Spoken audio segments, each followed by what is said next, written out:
All right, settle in, everyone, and welcome to another episode of the Backstage Podcast. Thank you so much for tuning in, and thank you all so much for all your messages and all the comments and all that stuff on the previous episode. I got to be honest with you, I am still not used to doing these things solo. I had to really kick myself in the butt to get up and actually do this today. But I'm confident that it'll get there eventually. I mean, I don't necessarily hate it. I'm not so sure if I like it. I'm guessing it's just a matter of getting used to. But yeah, here we are with another episode. And today I want to talk to you a little bit about stuff that is happening in the news. You've probably been hearing about this, and we're going to talk about super ministers and the conflicts of interest at the National Assembly of Quebec. We're talking obviously of Minister Pierre Fitzgibbon. Now, for many listening to this podcast, that name may not be very familiar, especially if you don't really follow the political scene here in Quebec. But it is a very interesting situation because it brings up a lot of points that are being debated at least the last maybe 5 to 10 years, possibly before that. Maybe I'm really unaware of that though. But at least in the last 5 to 10 years, there's been this huge discussion on whether or not high-profile individuals should be elected as parliamentarians. And we'll get to that debate a little bit later, but let me talk to you a little bit about Pierre Fitzgibbon and why we have these things called super ministries, right? Super ministers. What are they? Why are they created? Just off the bat, right? Just for everyone to get to know Pierre Fitzgibbon. This guy was elected for the first time in 2018 in a riding called Terrebonne. It's in the northeastern region of Montreal. About 45 minutes out of Montreal, northeast. Really high profile individual. One of these star candidates that we called them back in 2018. This is a guy that has a really impressive track record, really impressive background. He has business administration and a CPA degree from here in Montreal. He also has a business degree from Harvard Business School. He's had a huge career, very well known in the finance and business development sectors and industries. Someone that has really a lot of weight in that world, very well known and praised by his peers. Huge success for Premier Legault, who went and got arguably one of the most high-profile people to run for office. And it does happen. I mean, every single party leader, come election time, always seeks to find these individuals and draw them into the political arena because it brings a lot of credibility to their party and to their platform. And it brings a lot of weight with it, right? So that's, kudos to Premier Legault for getting this guy. Of course, he's not the only one, right? I mean, there's a lot of other people at the National Assembly. We're not going to go through them all right now, but we're talking about Pierre Fitzgibbon particularly because there's been an interesting debate that has kind of risen again, right? It's come to the surface on whether or not these high-profile individuals should be elected. Now, there's a lot of noise around Pierre Fitzgibbon, and this is not new. I mean, there's something new that happened right now this week that we found out, specifically about conflicts of interest. Because, like we said before, I mean, this guy's a really high-profile individual. He has shares in a lot of companies, and he has, financial interests in a lot of companies that some have dealings with the government. They're granted investments or subsidies, and we're talking about large amounts now. We're talking about in the millions, tens of millions of dollars, right? And you have this individual who's kind of stuck in the middle, who he is in government. Not only is he's in government, but he's a high-profile minister.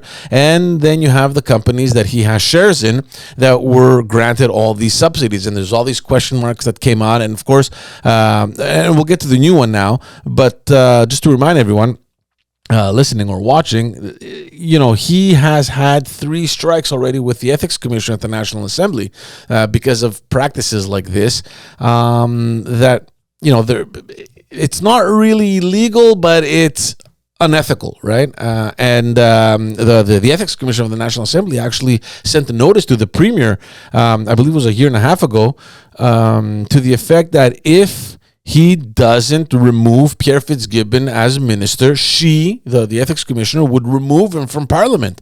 And that's exactly what happened. Premier Legault had to remove him as a minister. He gave all those responsibilities to another minister until, Pierre Fitzgibbon built a blind trust and had it, transferred to someone else.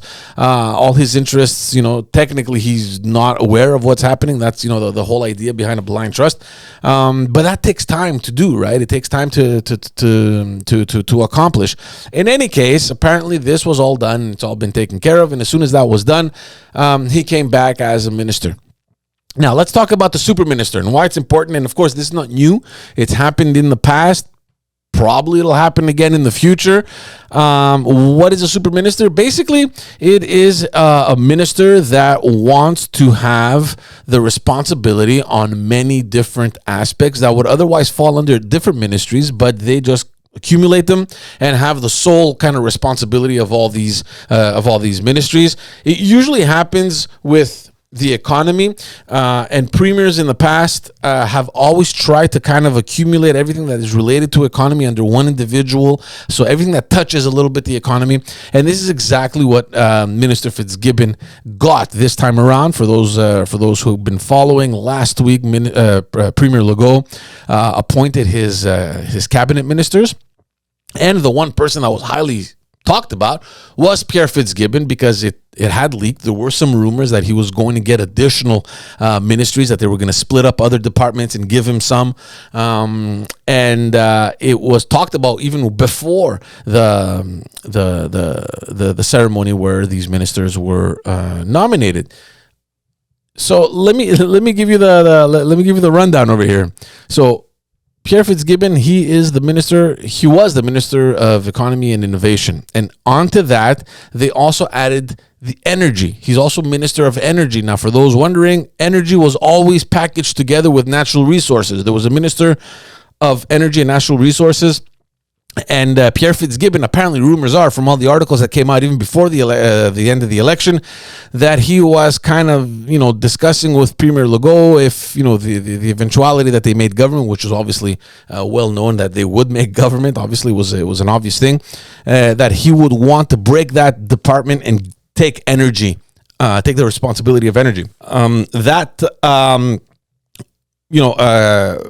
a lot of people by surprise, especially the head of Hydro-Quebec, who came out publicly and said that if he is given the energy department, if they split that ministry and give him the part of energy, she would resign. So that was a big thing. And obviously, apparently from what we heard, she was called and there was a discussion, and they calmed her down and they said that, look, everything's going to be fine. We're all going to work together. Basically, her worry was that, given the profile that Minister Fitzgibbon has, right, the economic development, innovation, that he would use Hydro-Quebec as an incentive on getting foreign investors here in Quebec, and that's not really aligned with the goal of Hydro-Quebec.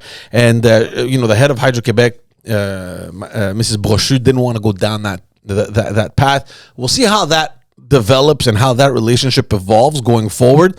Pierre Fitzgibbon came out on TV on several interviews and said that, look, he has absolutely nothing against Mrs. Brochu, that he's known her for a long time, and his main goal is to collaborate and to work together on different projects that would elevate Quebec. So everything's fine. She didn't resign. She's staying on board, and she's a very, very effective and competent head of Hydro-Quebec. Sophie Brochu is someone that is highly respected. So he is the Minister of Economy. He's the Minister of Innovation, Minister of Energy, Minister responsible of Regional Economic Development, and the Minister responsible for the Montreal region.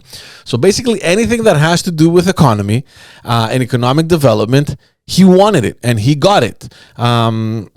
And that's why we call it a super minister, right? We call him a super minister because he has all these titles and everything is kind of grouped together to go, in this case, with the economy.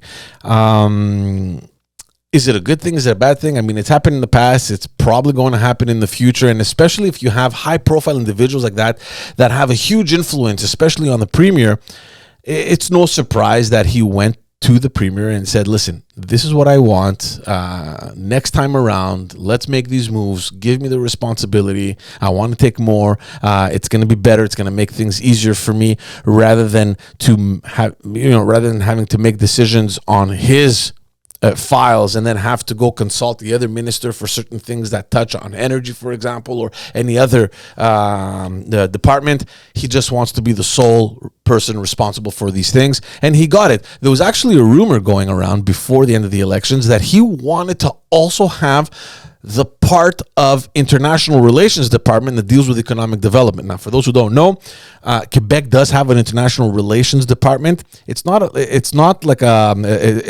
minister of foreign affairs. Quebec isn't a country. We don't have foreign affairs in Quebec, but it is a department that I believe was created when the PQ was in power. So Quebec has all these delegations all over the world that pretty much act to create relations with these countries, especially with regards to culture, education, innovation, obviously economic development, foreign investments. So there's a lot of there's a huge economic benefit for Quebec to have these foreign delegations all over the world, right? So these are called Quebec delegations, and they fall under the responsibility of the Minister of International Relations. But in that ministry, in that department, there is a huge aspect of economic development, right? And foreign investments. And apparently there's rumor that he wanted to have that part of the department as his own as well. So there's always been kind of like this struggle between the Minister of International Relations and the Minister responsible for economic development, because there's a lot of things going on with Quebec and international players, right? And like I said before, economic development, foreign investors, who takes the lead on these things, right? Is it the Minister of International Relations, or is it the minister that's actually responsible for economic development? So it's always kind of, they've always kind of butted heads there. But all this to say that, that department stayed the same. He didn't get any portion of that. And again, it's just a rumor. We don't know if indeed that was being discussed, but there, the very credible journalists that mentioned that, and it wouldn't shock me in the least that he wanted that aspect as well. So that's with respect to the super minister. And again, just to wrap it up, it's not the first time. It probably won't be the last time. And if there's one person that actually could handle it, it is Pierre Fitzgibbon. Let's be honest here. And I don't want to be judgmental. There's 125 MNAs in the National Assembly. There's a lot of competent people, but there's very few right now in the Parliament in Quebec, in the National Assembly, that have the credentials of someone like Pierre Fitzgibbon. We have to give credit where credit is due. Let's talk about this little debate that has kind of come to the surface in the last couple of years, especially after all these violations that Pierre Fitzgibbon got with the ethics commissioner, to the effect where people are wondering, should high-profile people like Pierre Fitzgibbon run for office? I think they should. And we're going to get to the reason why I think they should in just a little bit. But let me talk to you a little bit about the conflict of interest, the new one that just came up now. So this, just to remind everyone, the elections ended on the 3rd of October. So depending on when you listen to this, last week on the 20th of October, the new ministers took their responsibilities. And this week, we find out that late 2021, November of 2021, a company by the name of LMPG, basically it's the mother company of Lumen Pulse. You may have heard of Lumen Pulse. It's a huge lighting company here in Quebec. They do fantastic work.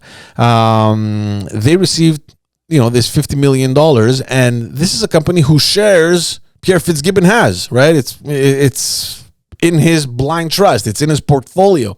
And this has brought back up this whole conflict of interest thing, right? And I don't know exactly what the Ethics Commission is going to do this time around in the National Assembly.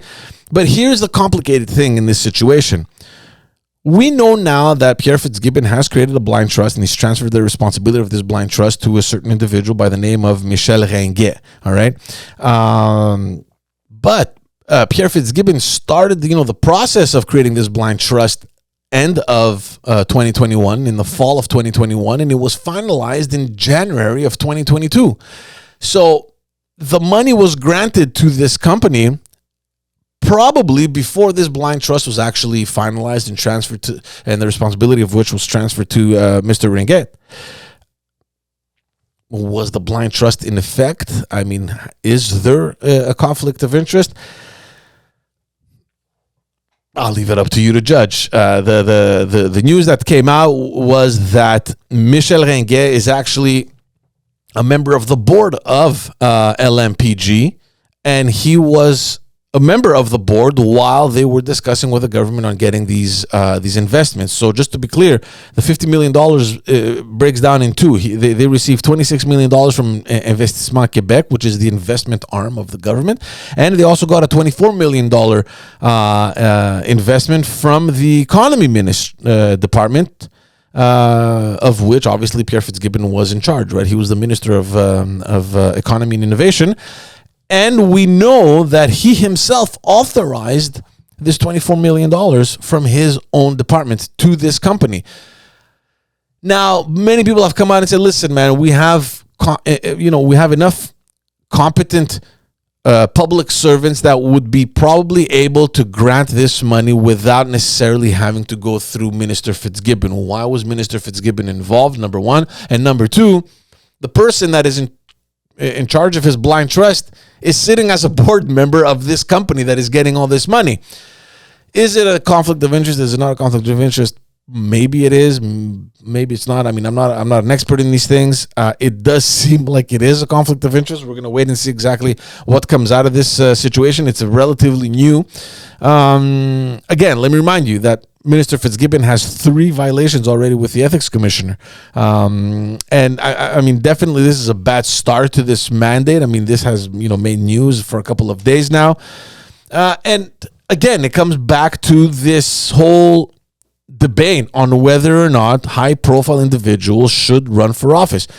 And I think they should, and I'll tell you why. And again, I don't want to be judgmental and not pointing fingers to anyone in particular, but there's a lot of people that get elected that don't have the required or necessary skills to be in government. And again, I don't want to take anything away from them, because these individuals, they work hard, they put in all the work, and they manage to get their constituents' trust in getting elected. So good on them. They have every legitimate right to govern and to be in government. But once you get elected, you can't just parade around and say, hey, I'm elected, I'm an MNA. No, there's a track record that you're going to have to show at the end of your mandate, whether it's going to be 4 years, 8 years, whatever that number is.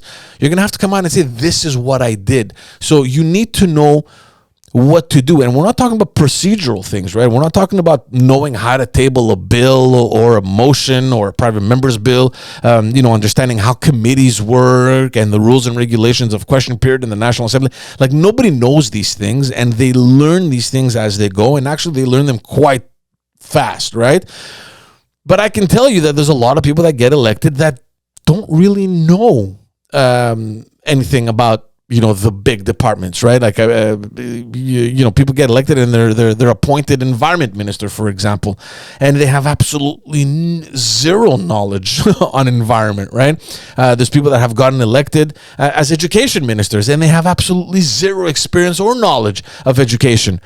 So there's a lot of things like this, and this is just not just now. It's been happening for years, and everyone is wondering, or a lot of people are wondering, should we have people in these posts that are crucial, right? I mean, the biggest portion of the budget of our government goes to health and education.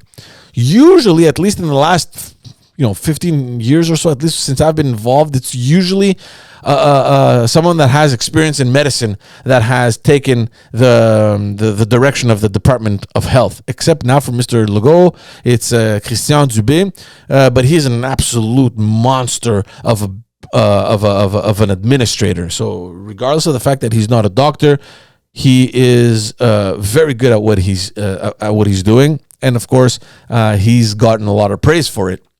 But in general, you have people that were associated to the health or to medicine that have taken on that department.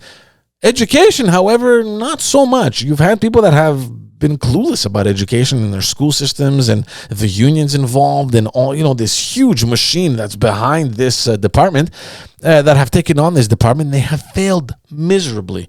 But mind you, there have been people that have had experience as educators or in the education world, if you want, that have also not done so well. So it comes back to this debate. Should we have these high-profile individuals come into government? I think we should.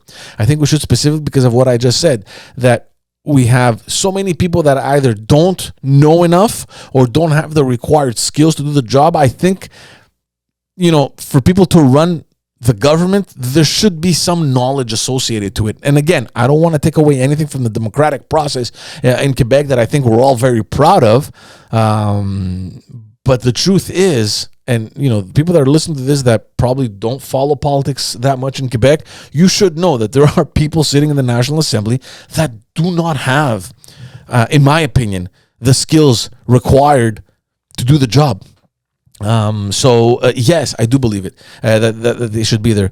But in the case of Pierre Fitzgibbon, this comes at a cost, right? And the counter argument to this is, it's not because an individual that was very successful, and guys, let's be honest here, Pierre Fitzgibbon isn't doing this job for the money. Okay, he didn't come into politics for the money, because if you look at what salary they make, the members of the National Assembly, compared to the millions that he used to make as in the business world, he definitely didn't do it for the money. I don't know what reason. You can ask him if you see him, but it's definitely not the money. So the question then becomes this. If you have an individual that has had this kind of profile, this kind of track record, like Pierre Fitzgibbon, and happens to get elected, the government can't punish every single company that this elected official has ever dealt with, worked with, invested in. I mean, it's unfair to that company to be blocked from every subsidy or investment program that the government has available because at some point in time you had this individual that sat on the board or worked for them or consulted for them or whatever the case may be.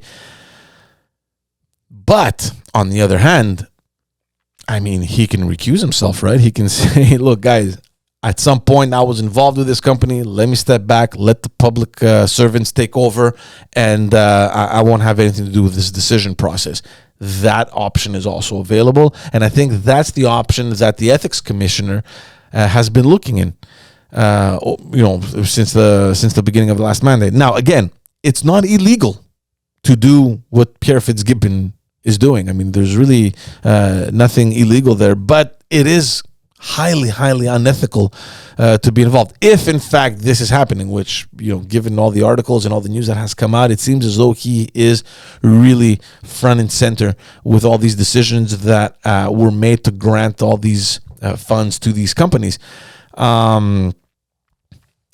If we don't take people like this into Parliament, what's the other option? Are we going to be left with people that will probably require much more time to get to know the files and to learn the way the parliament works and the way that politics works and the ropes about economic development?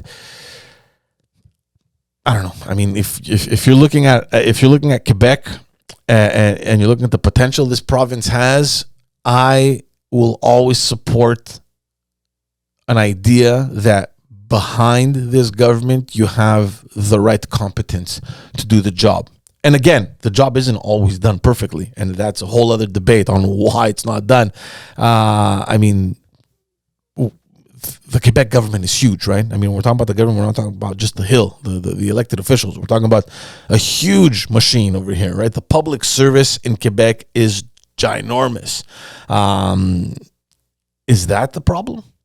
I don't know. That's up for debate. There have been efforts in the past to kind of slow down on the hiring process, to replace one every two public officials, public servants that retire. I don't know how that is going, but the machine is huge. So, understanding and running this machine here in Quebec is not an easy task. And again, I don't want to take away anything from anyone. I have a really high level of respect for everyone that actually throws their name in the hat and runs for office. It is not easy. And I know that people very often and very quickly point fingers and, you're to blame or you suck for this and I can't believe you didn't see this happen. And there's so many things that we hear going on in the news. Is it about competence? I don't know, because like I said, we have had competent people at the helm of these departments that haven't done so well. So what's to blame? Why aren't we advancing? Why are things kind of lagging all the time here in Quebec? And what kind of people do we need to have in Parliament? I think there could be a mix of both. I think that the fact that these party leaders look for individuals such as Pierre Fitzgibbon to come in and offer their expertise in advancing Quebec forward. And again, he's not the only one. We spoke about Christian Dubé, who is a mega administrator in Quebec. Huge profile, huge credibility. And again, Premier Legault has a lot of people like that in his team, and good for him. I don't know. I don't know what else to say. I mean, this debate comes and goes every couple of years, right? When stuff like this comes to the surface, we're all wondering, and I remember when this whole ethics violation came up, you had a bunch of MNAs from Quebec Solidaire, notably, that came out and said that he should resign. Business people have no business in Parliament. I think that's wrong. I think that's wrong. It's the people that decide who goes in the National Assembly. It's as simple as that. It's not about you are overqualified or you have too many links with businesses. And why should we assume beforehand that something funny will happen if so and so gets elected? So I'm obviously categorically against anything that Quebec Solidaire has to say. But just to say that back in the day when these issues were surfacing with the ethics commissioner at the National Assembly, you had Quebec Solidaire that was really driving this argument that these people do not deserve to be in the National Assembly. Business and politics should not mix. I could not disagree more. I